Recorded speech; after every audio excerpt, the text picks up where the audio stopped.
ಎಲ್ಲವೂ ಮುಗಿದಿದೆ, ಸ್ವಲ್ಪವೇ ಉಳಿದಿದೆ. ಇವತ್ತಿನ ಪ್ರವಚನದ ಮುಖ್ಯ ಸಂದೇಶ ಇದು. ಯುವಕರು SSLC ಕೂತಿರ್ತಾರೆ, ಏನೋ ಒಂದು ಸಬ್ಜೆಕ್ಟ್ನಲ್ಲಿ ಫೇಲ್ ಆಗಿರ್ತಾರೆ. ಅದೇ ಒಂದು ವಿಚಾರ ಇಟ್ಕೊಂಡು ಆತ್ಮಹತ್ಯೆಗೆ ಪ್ರಯತ್ನವನ್ನು ಮಾಡ್ತಿರ್ತಾರೆ. ಕೆಲವು ಜನ ಪದೇ ಪದೇ ಪರೀಕ್ಷೆ ಕುಳಿತರೂ ಕೂಡ ಪಾಸ್ ಆಗೋದಿಲ್ಲ, ಅವರು ಆತ್ಮಹತ್ಯೆನ ಮಾಡ್ಕೊಳ್ತಿರ್ತಾರೆ. ಕೆಲವೊಂದು ಯುವತಿಯರು 4 ಅಂಕ ಕಡಿಮೆ ಇತ್ತು, 5 ಅಂಕ ಕಡಿಮೆ ಇತ್ತು ಅಂತ ಆತ್ಮಹತ್ಯೆ ಮಾಡ್ಕೊಳ್ತಿರ್ತಾರೆ. ತಪ್ಪದು, ದೊಡ್ಡ ತಪ್ಪು, ಮಹಾ ತಪ್ಪಿದು. ಯುವಕರು ಬಹಳ ಎಚ್ಚರಿಕೆಯಿಂದ ಜೀವನವನ್ನು ಸಾಗಿಸ್ಬೇಕಾಗ್ತದೆ. ಇನ್ನೂ ಸಾಕಷ್ಟಿದೆ, ಎಲ್ಲವೂ ಮುಗಿದಿದೆ ಅಂತಲ್ಲ, ಸಾಕಷ್ಟು ಅವಕಾಶಗಳಿವೆ. ಆ ಅವಕಾಶಗಳನ್ನು ಸದುಪಯೋಗ ಪಡಿಸ್ಕೊಳ್ಬೇಕು.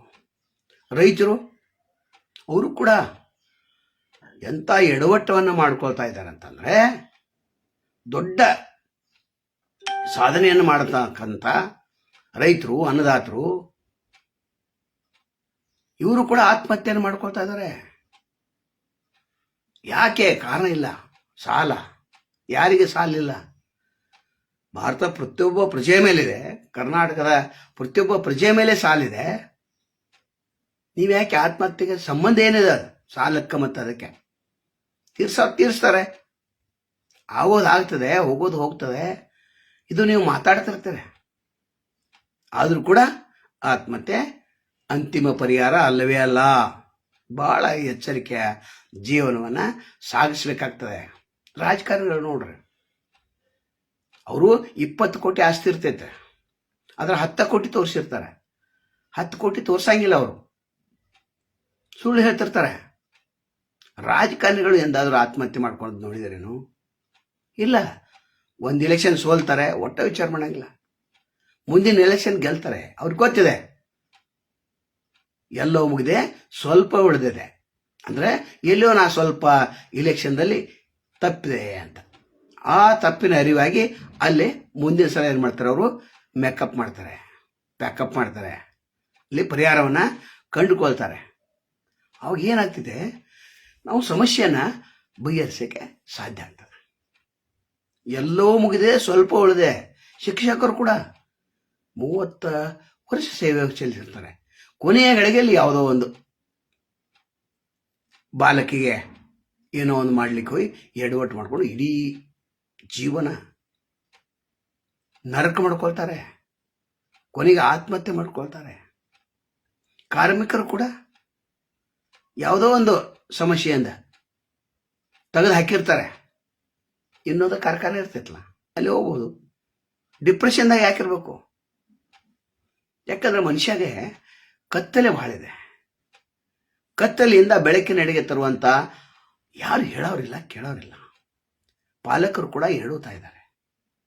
ಇವತ್ತಿನ ಪ್ರವಚನದ ವಿಷಯ ಇದಲ್ಲ, ಕಾರ್ಯಕ್ರಮ ವಿಷಯ ಅಲ್ಲ, ಮಹಿಳೆಯರ ವಿಷಯ ಅಲ್ಲ, ಯಾವುದೇ ವಿಷಯ ಅಲ್ಲ. ಇವತ್ತು ಎಲ್ಲವೂ ಮುಗಿದಿದೆ, ಸ್ವಲ್ಪವೇ ಉಳಿದಿದೆ. ಒಬ್ಬ ರಾಜ ಇದ್ದ. ಆ ರಾಜ ಯುದ್ಧದಲ್ಲಿ ಬಹಳ ಪರಿಣಿತಿದ್ದ. ಅವಾಗ ಆ ರಾಜನ ಆಸ್ಥಾನದಲ್ಲಿ ಒಬ್ಬ ಪಂಡಿತ ಇದ್ದ. ರಾಜನಿಗೆ ಆ ಸಂಕಟ ಮೇಲೆ ಸಂಕಟಗಳು ಬರ್ತಿರ್ತಾವ, ಯುದ್ಧಗಳ ಮೇಲೆ ಯುದ್ಧಗಳಾಗ್ತಿರ್ತಾವ. ಇನ್ನೊಬ್ಬ ರಾಜ ಈ ರಾಜನ ಮೇಲೆ ಯುದ್ಧವನ್ನು ಘೋಷಣೆ ಮಾಡ್ತಿರ್ತಾನೆ. ಲಾಸ್ ಆಗ್ತಿರ್ತೈತೆ, ಪ್ರತಿ ಸಲ ಯುದ್ಧದಲ್ಲಿ ಸೋಲ್ತಿರ್ತಾನೆ. ಅವಾಗ ಅದರ ಪರಿಹಾರ ಏನು ಅಂತೇಳಿ ಆ ಪಂಡಿತನಿಗೆ ಕೇಳ್ತಾನೆ. ಅವಾಗ ಪಂಡಿತ ಹೇಳ್ತಾರೆ, ಒಂದು ಚೀಟಿ ಬರೆದು ಕೊಡ್ತಾರೆ. ಈ ಚೀಟಿ ನಿನ್ನ ತಾಯತದಲ್ಲಿ ಹಾಕಿ ಕೊಳ್ಳಿಗೆ ಕಟ್ಕೊಂಡು ಬಿಡು. ಯಾವಾಗ ದೊಡ್ಡ ಸಂಕಟ ಬರ್ತೈತೆ ಆವಾಗ ಇದನ್ನು ತೆಗೆದು ನೋಡ್ಬೇಕು ನೀವು. ಅಲ್ಲಿವರೆಗೆ ತೆಗೆದು ನೋಡ್ತಕ್ಕದ್ದಲ್ಲ, ಕರಾರ್ ಹಾಕ್ತಾರೆ. ಆಯಿತು, ಅದನ್ನು ಕಟ್ಕೋತಾರೆ. ಅದರ ಮರೆತು ಹೋಗಿರ್ತೈತೆ, ಪದೇ ಪದೇ ನೆನಪು ಮಾಡ್ತಿರ್ತಾರೆ, ಅದರ ಮರೆತು ಹೋಗಿರ್ತದೆ. ಒಂದು ದಿವಸ ಏನಾಯಿತು, ದೊಡ್ಡ ಯುದ್ಧವೇ ನಡೆದು ಆಕ್ರಮಣ ಮಾಡ್ತಾರೆ. ರಾಜನ ಅಂಟಿಸ್ಕೊಂಡು ಹೋಗ್ತಾರೆ.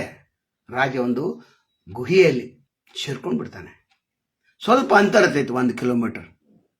ಇನ್ನೇನು ಹಿಡಿಬೇಕು ಅನ್ನೋಂತೈತೆ ಅಲ್ಲಿ ಗವಿಯಲ್ಲಿ ಹೋಗಿ ಅಲ್ಲಿ ಕಲ್ಲನ್ನು ಮುಚ್ತಾರೆ. ಅವಾಗ ಆ ಕುದುರೆಗಳ ಶಬ್ದಗಳು ಬರ್ತಾವ. ಇನ್ನೇನು ನಾನು ಮುಗಿತೀನ. ಇಲ್ಲಿ ಬರ್ತಾರೆ, ನಂದು ಮುಗೀತೀಗ. ನಾನು ಹೊರಗೆ ಬಂದು ಶರಣಾಗತ ಆಗಿದ್ರೆ ಭಾಳ ಚಲೋ.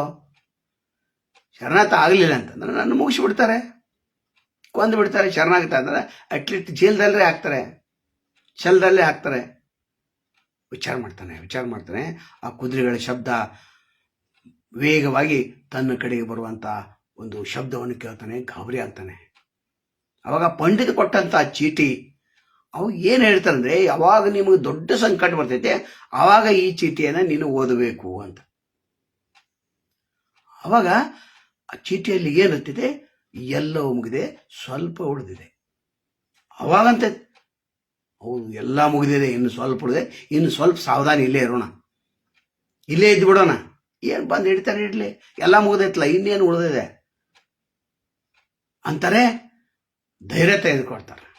ರಾಜ ಬಹಳ ಧೈರ್ಯದಿಂದ ಇರ್ತಾರೆ. ಆ ಚೀಟಿ ಮತ್ತು ಕಿಶೆಯಲ್ಲಿ ಇಟ್ಕೊಂಡ್ಬಿಡ್ತಾರೆ.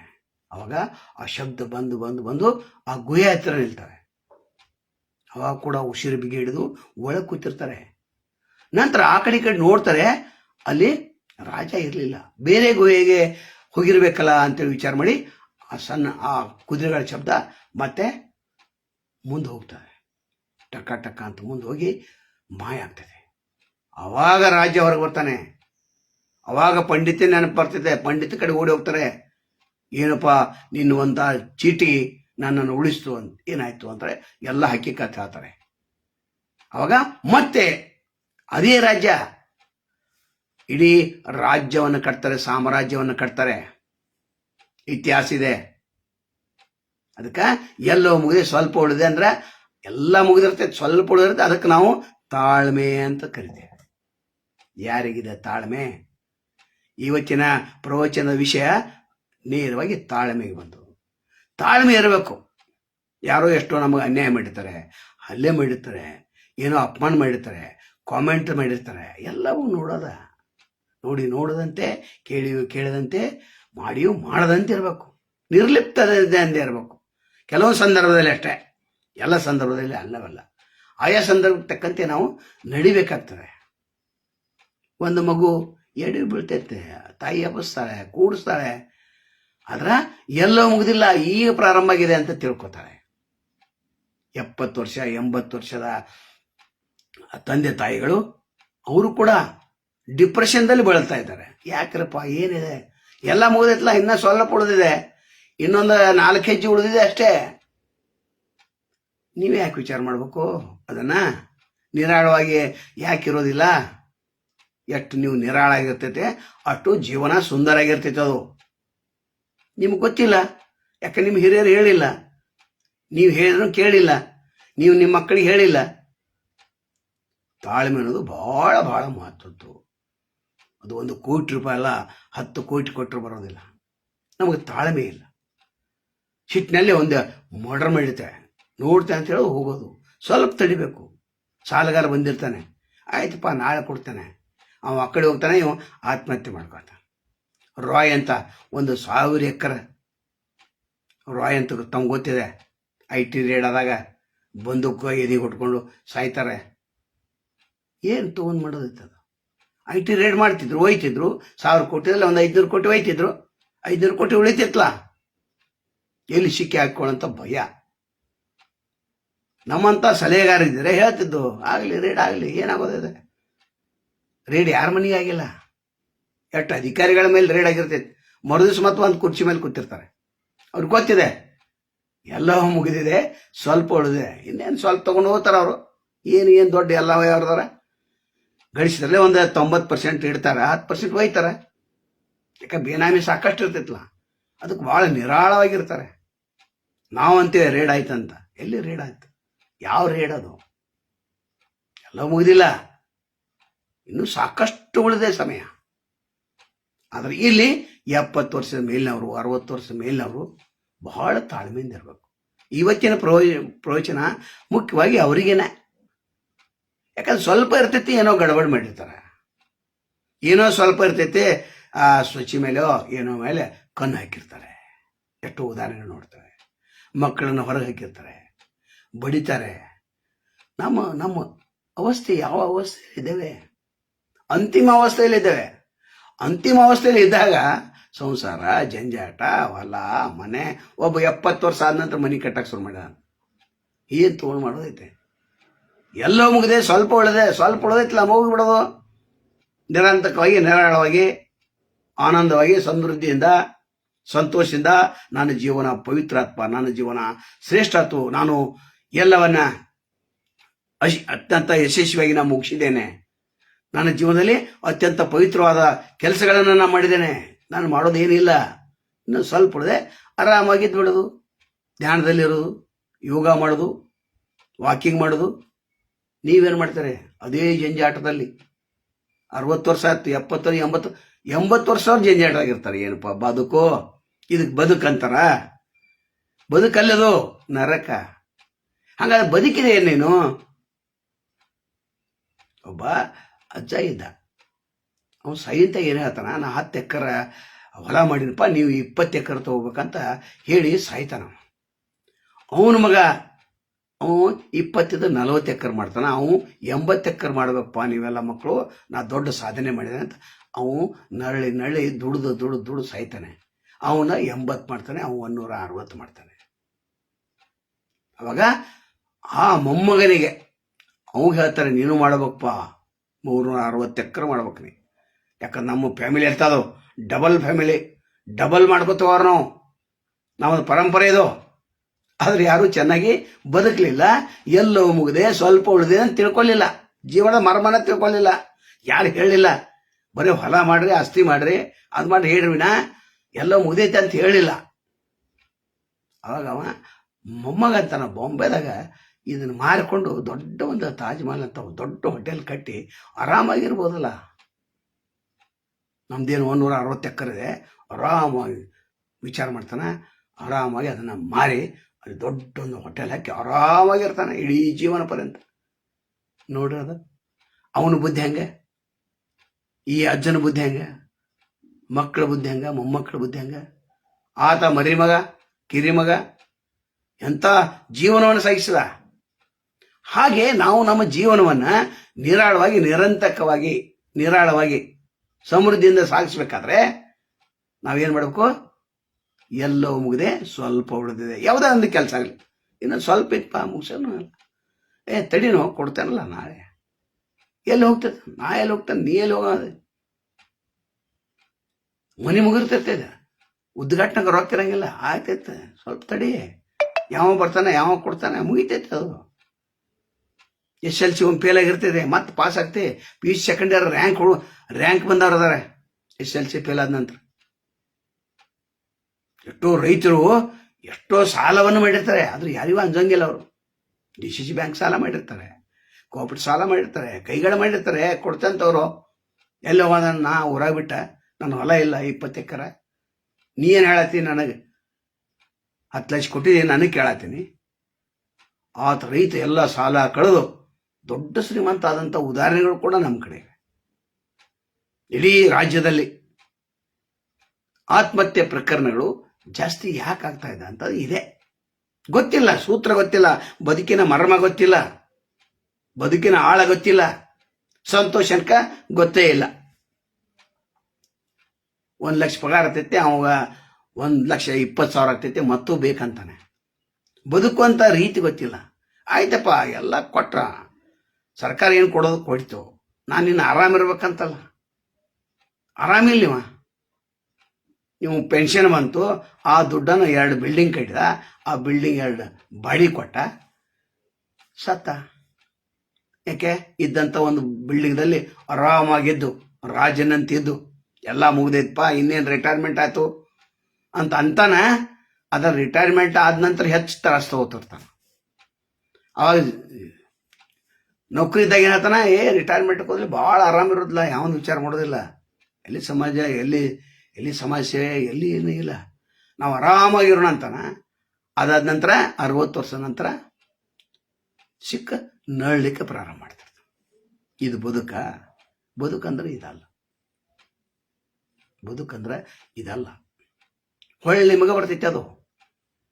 ನೀವು ತಾಳ್ಮೆ ಮಾಡಬೇಕು. ಇಲ್ಲಿ ಒಂದು ಕಥೆ ಇದೆ, ಇದು 2ನೇ ಸಲ ಹೇಳ್ತಾನೆ. ಒಬ್ಬ ರಾಜ ಇದ್ದ, ಆ ರಾಜನಿಗೆ ಅತ್ಯಂತ ಒಬ್ಬ ಪಂಡಿತ ಇದ್ದ. ಯಾವಾಗಲೂ ಒಬ್ಬ ರಾಜಿಗೆ ಒಬ್ಬ ಪಂಡಿತ ಇರ್ತಿದ್ದ, ಒಬ್ಬ ಜ್ಞಾನಿ ಇರ್ತಿದ್ದ, ಒಬ್ಬ ಬಲ್ಲವ ಇರ್ತಿದ್ದ, ಒಬ್ಬ ಋಷಿ ಇರ್ತಿದ್ದ, ಒಬ್ಬ ಮುನಿ ಇರ್ತಿದ್ದ.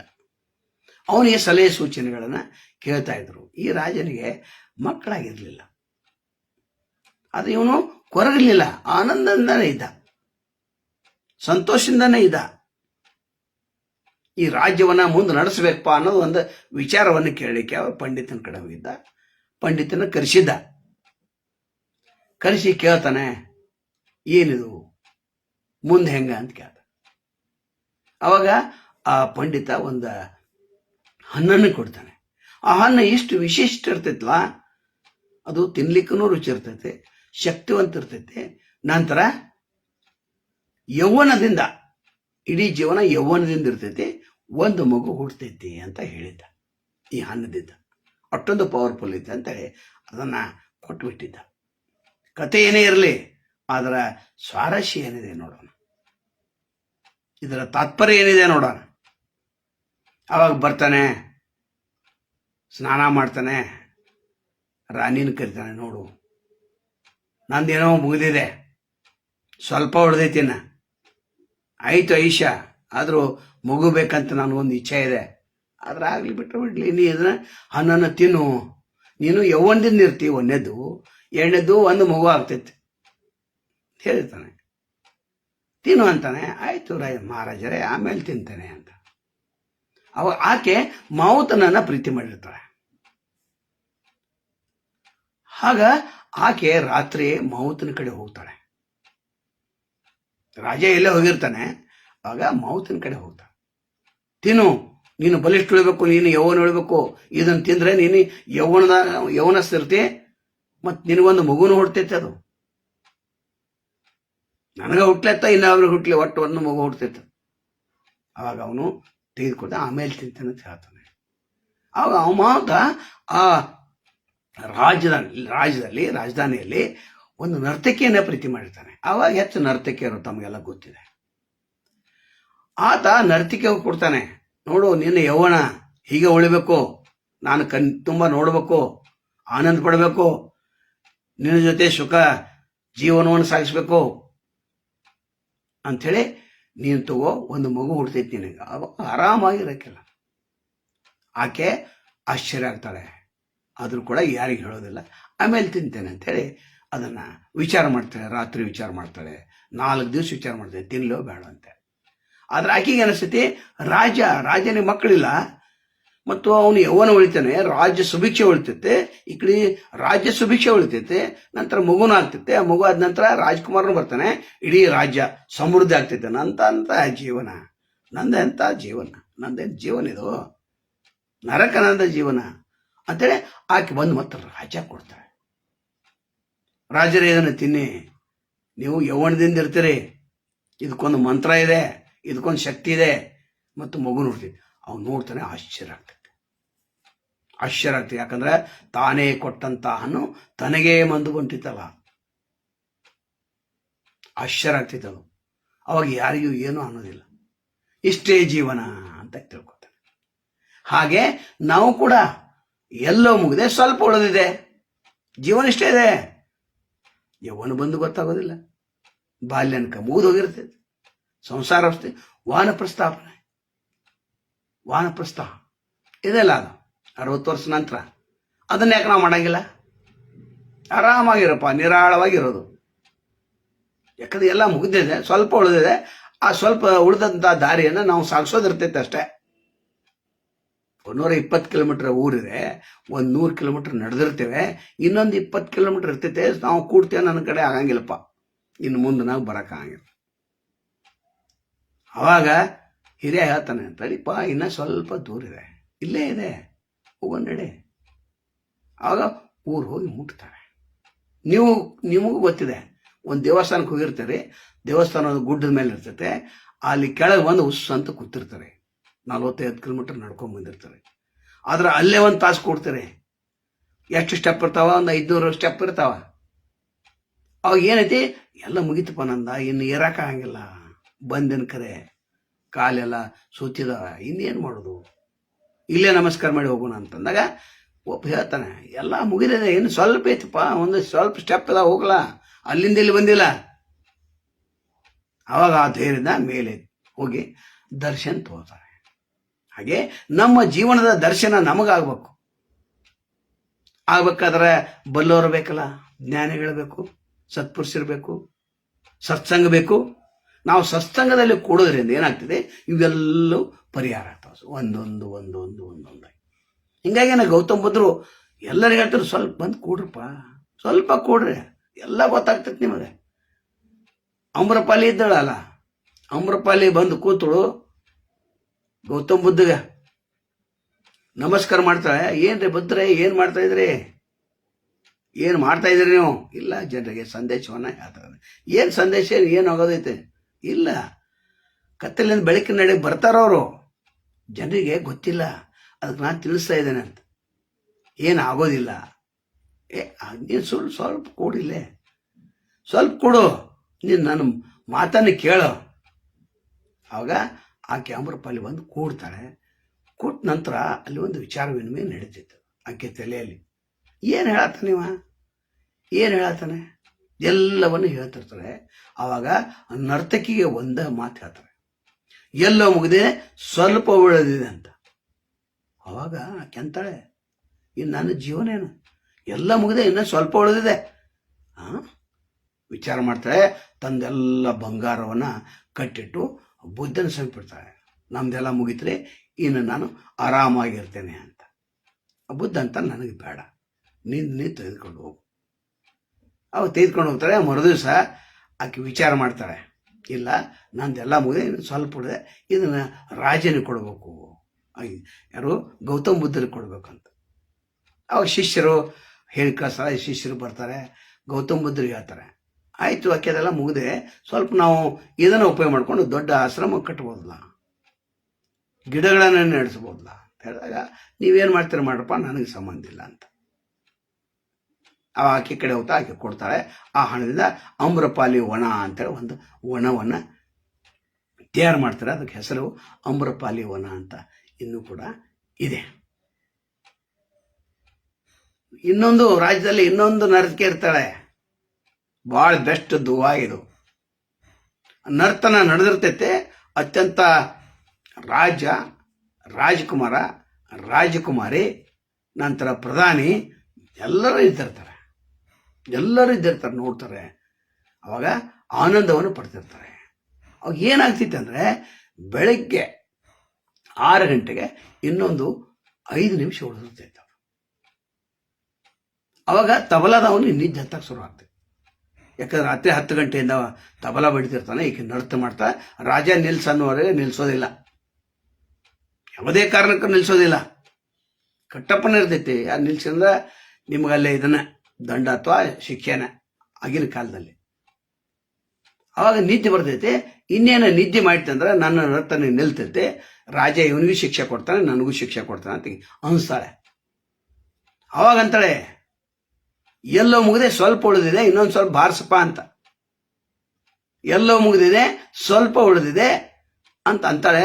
ಅವಾಗ ಹಿಂಗೆ ಎಚ್ಚರಿಕೆ ತಬಲ ಹಿಂಗೆ, ಹೌದ್ಲಾ ಇನ್ನೊಂದು 5 ನಿಮಿಷ ಐತ್ಲಾ ಅಂತ ಇವ್ ತಬಲ ಮತ್ತೆ ಹೊಡ್ಯಾಕೆ ಶುರು ಮಾಡ್ತಾನೆ, ಡೋಲ್ಕೆ ಹೊಡ್ಯಾಕೆ ಶುರು ಮಾಡ್ತಾನೆ. ಆಕೆ ನರ್ತನ ಮಾಡಿ ಶುರು ಮಾಡ್ತಾಳೆ. ಅವಾಗ ಏನಾಗ್ತೈತಿ, 3 ಜನರಿಗೆ ಬೆಳಕು ಬೀಳ್ತೈತೆ. ಅದು ರಾಜ್ಕುಮಾರ್ ಬಂದು ಆಕೆಗೆ ಒಂದು ಬಂಗಾರದ ಹಾರ ಹಾಕ್ತಾನೆ. ಅದನ್ನು ನೋಡಿ ರಾಜ್ಕುಮಾರಿ ಒಂದು ಬಂಗಾರ ಹಾರ ಹಾಕ್ತಾಳೆ. ಇಲ್ಲಿ ಸೈನ್ಯಾಧಿಪತಿ, ಪ್ರಧಾನಮಂತ್ರಿ ಅವ ಬಂದು ದೊಡ್ಡ ಹಾರನ್ನ ಹಾಕ್ತಾನೆ. ರಾಜನಿಗೆ ಆಶ್ಚರ್ಯ ಆಗ್ತೈತಿ, ಏನಿದೆ, ಏನ್ ಮಾಡತ್ತೀರಿ ನೀವು? ಕೇಳ್ತಾನೆ, ಏನ್ ಮಾಡತ್ತೀರಿ ನೀವು? ಅಷ್ಟೊಂದು ಬೆಲೆ ಬಾಳುವಂತ ವಜ್ರ ವೈಡರ್ ಇರ್ತಕ್ಕಂಥ ಹಾರಗಳನ್ನ ನೀವು ಹಾಕ್ತೀರಿ, ರಾಜ್ಕುಮಾರಿ ಹಾಕುವಂತ ಹಾರ ಅವ್ರಿಗೆ ಹಾಕ್ತೀರಿ ಅಂತ ಕೇಳಿದಾಗ ಆ ರಾಜಕುಮಾರಿ ಹೇಳ್ತಾನೆ, ಎಲ್ಲೋ ಮುಗಿದೆ, ಸ್ವಲ್ಪ ಉಳಿದೆ ಅಂತ ತಿಳ್ಕೊಂಡು ನಾನಿದು ಹಾರಕ್ಕಿದೆ, ಏನಾದ್ರ ಅರ್ಥ ಅಂತ ಕೇಳ್ತಾನೆ. ಇಲ್ಲ ರಾಜರೇ, ಇವತ್ತು ರಾತ್ರಿ ನಾನು ನಿನ್ನ ಮರ್ಡರ್ ಮಾಡಿದ್ದೆ, ಯಾಕಂದ್ರೆ ಅಧಿಕಾರ ಕೊಡ್ಲಿಲ್ಲ ನಮಗೆ. ನೋಡಿದು ನಮಗೂ ಒಂದು 35 ವರ್ಷ ಬಂತು, ನೀನು ಮುದುಕಾಗಿದೆ, ನನಗೆ ಕೊಡಂಗಿಲ್ಲ, ನಿನ್ನ ಮರ್ಡರ್ ಮಾಡಿ ನಾನು ರಾಜ್ಕುಮಾರ್ ಆಗಿದ್ದೆ ರಾಜ್ಯವನ್ನ ಸ್ಥಾಪನೆ ಮಾಡಾವಿದ್ದೆ, ಅಂದ್ರೆ ನಿನ್ನ ಕುರ್ಚಿಯಲ್ಲಿ ಬಂದು ನಾವು ಕೊಡಾವಿದ್ದೆ, ರಾಜನಾಗವಿದ್ದೆ. ಅದಕ್ಕೆ ದುವಾ ಏನಾಯ್ತು, ಎಲ್ಲ ಮುಗಿದು ಸ್ವಲ್ಪ ಉಳಿದಿದೆ. ನಾ ಏನು ತಿಳ್ಕೊಂಡೆ, ಇನ್ನೊಂದು ಸ್ವಲ್ಪ ದಿವಸ ಮಾಡ್ಬೋದಲ್ಲ, ಮತ್ತೆ ಯಾಕೆ ಇದು ಮಾಡೋದು, ಈಗ ಮಾಡ್ರೆ ಯಾಕೆ ಮಾಡೋದು. ಅದಕ್ಕೆ ಅದು ಬೆಳಕು ಬಂತು, ಅದಕ್ಕೆ ಬಂದು ಹಾರ ಹಾಕಿದೆ ಅಂತ ರಾಜ್ಕುಮಾರ್ ಕೇಳ್ತಾರೆ, ನೀ ಯಾಕೆ ಹಾರ ಹಾಕಿದೆ ಅವನಿಗೆ, ಆಕೆಗೆ. ಅವಾಗ ಆಕೆ ಹೇಳ್ತಾಳೆ, ನಾನು ಇವತ್ತು ಓಡಿ ಹೋಗಕ್ಕಿದ್ದೆ, ಇನ್ನೊಬ್ಬರ ಜೊತೆ ಓಡಿ ಹೋಗಿದ್ದೆ. ರಾಜ್ಯದಲ್ಲಿ ಒಬ್ಬಿದ ಸುಂದರದ ಅವನು ಓಡಿ ಹೋಗಕ್ಕಿದ್ದೆ. ನನಗೆ ನೀ ಮದುವೆ ಮಾಡಲಿಲ್ಲ, 30 ವರ್ಷ ಆಯ್ತು, ಮದುವೆ ಮಾಡಲಿಲ್ಲ, ಇಂದು ಮಾಡ್ತಾನೆ ನಾಳೆ ಮಾಡ್ತಾನೆ ಅಂತಂದೆ. ನಾ ಓಡಿ ಹೋಗಿದ್ದೆ. ಆದರೆ ಈ ದುವಾ ಏನು ಹೇಳ್ತು, ವಾಕ್ಯ ಹೇಳ್ತು, ಎಲ್ಲ ಮುಗಿದೆ, ಸ್ವಲ್ಪ ಉಳಿದಿದೆ. ಅದಕ್ಕೆ ನಾ ಹಾರ ಹಾಕಿದೆ. ಇನ್ನೇನು ನಾಳೆ ನಾಡು ಮಾಡ್ಬೋದಲ್ಲ, ಮುಂದಿನ ವರ್ಷ ಮಾಡ್ಬೋದಲ್ಲ, ಸುಮ್ಮನೆ ಯಾಕೆ ಇಷ್ಟು ದಿವಸ ಎಲ್ಲ ತಡೆದೈತಿ, ಇನ್ಯಾಕ ಓಡಿ ಹೋಗೋದು ಅಂತ ತಿಳಿದೆ. ನನಗೆ ಬುದ್ಧಿ ಬಂತು, ಝಲಕ್ ಹೊಳಿತು, ಬೆಳಕು ಬಿತ್ತು. ಅದಕ್ಕೆ ನಾ ಹಾರ ಹಾಕಿದೆ. ಅವಾಗೆಲ್ಲ ಆಯ್ತರಪ್ಪ. ಪ್ರಧಾನಮಂತ್ರಿ ಕೇಳ್ತಾನೆ, ನೀ ಯಾಕೆ ಹಾಕಿ, ನಿನಗೇನು ಸಂಬಂಧ ಐತಿದು? ಇಲ್ಲ ರಾಜ್ರೇ, ಇವತ್ತು ರಾತ್ರಿನ ನಿಮ್ದೆಲ್ಲ ಸಾಮಾನು ಲೂಟಿ ಮಾಡಿಕೊಂಡು, ಸಂಪತ್ತೆಲ್ಲ ಲೂಟಿ ಮಾಡಿಕೊಂಡು, ಖಜಾನೆ ಎಲ್ಲ ಲೂಟಿ ಮಾಡಿಕೊಂಡು ಓಡಿ ಹೋಗಾವಿದ್ದೆ. 45 ವರ್ಷ ಸೇವೆ ಮಾಡಿದ್ದೇನೆ, ನಿಮ್ಮ ಸೇವೆ ಮಾಡಿದ್ದೇನೆ, ನೀವೇನ ಕೊಟ್ಟಿದ್ದೀರಿ. ಆದರೆ ಈ ಒಂದು ವಾಕ್ಯ ಏನಿತ್ಲ, ಎಲ್ಲವೂ ಮುಗಿದೆ, ಸ್ವಲ್ಪ ಉಳಿದಿದೆ ಅಂತ ನರ್ತಕ್ಕೆ ಯಾರಿಗೆ ಹೇಳಿದ್ರು? ತಬಲಾದವಂಗೆ ಹೇಳಿದ್ದ. ತಬಲಾದವ ಎಚ್ಚೆತ್ಕೊಂಡು ತಬಲ ಹೊಡ್ಯಾಕತ್ತ. ಅದರ ಏನು ತಿಳ್ಕೊಡ್ರು ರಾಜ್ಕುಮಾರ? ಅದನ್ನು ತಿಳ್ಕೊಂಡ. ರಾಜ್ಕುಮಾರ್ ಏನು ತಿಳ್ಕೊಡು? ಅದನ್ನು ತಿಳ್ಕೊಡು. ಇವ ಏನು ತಿಳ್ಕೊಂಡಿದ್ದ? ಇನ್ನೆಲ್ಲ ಮುಗಿದಿದೆ, ಇನ್ನೊಂದು ಸ್ವಲ್ಪ ದಿವಸ ಅಷ್ಟ ಜೀವನ ಐತಿ, ಏನು ಕೊಟ್ಟು ತಗೋದು, ಹೋಗೋದು, ಕೇಳೋದು, ಸುಮ್ಮನೆ ಯಾಕೆ ಹೆಸರು ಕಟ್ಸ್ಕೋದು?